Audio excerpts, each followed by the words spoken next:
Namun kejadian aneh mula berlaku dan ia membuatkan Donna dan juga Angie berasa sangat tidak selesa.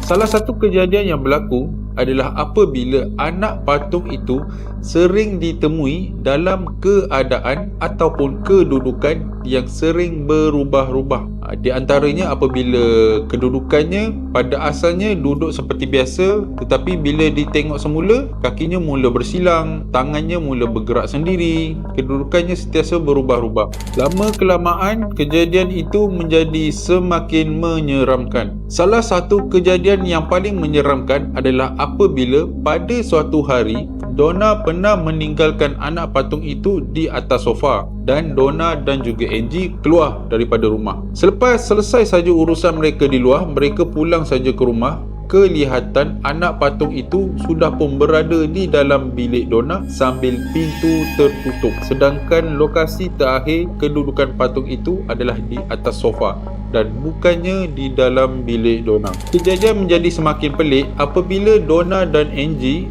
menemui beberapa nota bertulis yang dituliskan dalam tulisan tangan bersepah di seluruh apartmennya. Salah satu mesej yang dituliskan di dalam nota tersebut adalah tolong Lou ataupun tolong kami. So basically siapa Lou ni?